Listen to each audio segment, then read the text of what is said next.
En Thaïlande, à présent, un événement de 5 jours vient de débuter pour mettre en valeur les talents des démineurs et de ceux qui sont envoyés pour désamorcer les bombes. Le Raven Challenge a été mis sur pied pour que les membres des forces de l'ordre ainsi que les militaires puissent échanger sur leur savoir-faire en la matière. Ce sujet intéresse particulièrement la Thaïlande puisque le pays a été la cible de nombreux attentats à la bombe ces derniers mois. Reportage. Aux Philippines, dans la ville de Davao, les policiers fouillent des décombres après l'explosion d'une bombe dans un marché bondé. 14 personnes ont été tuées et plus de 60 autres ont été blessées. Un événement trop fréquent en Asie du Sud-Est.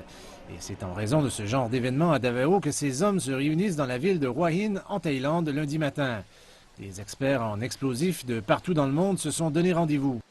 Nous faisons des choses, nos ennemis font autre chose, ils évoluent et nous devons nous adapter à ces situations.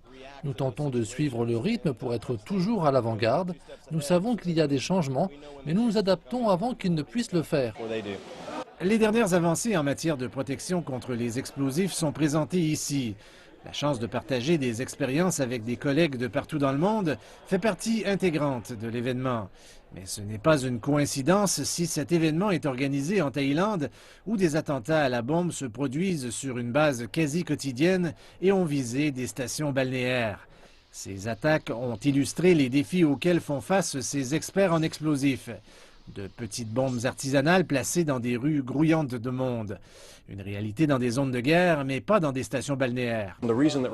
La raison pour laquelle le Raven Challenge a été mis en place est pour que les équipes thaïlandaises puissent comprendre comment leurs collègues fonctionnent ailleurs dans le monde.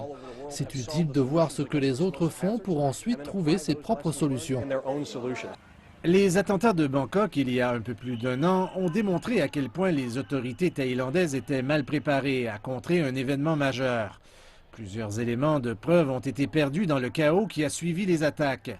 De nouvelles technologies pour la collecte de l'ADN auraient pu permettre d'explorer des pistes lors de l'enquête et éventuellement mener aux responsables.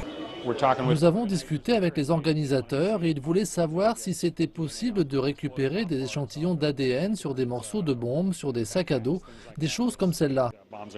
Les experts en explosifs utilisent de plus en plus de robots pour faire leur travail. Cette machine peut faire exploser une bombe à distance et fouiller un... Et de nouvelles avancées permettent aux machines d'être aussi précises que le sens du toucher des êtres humains.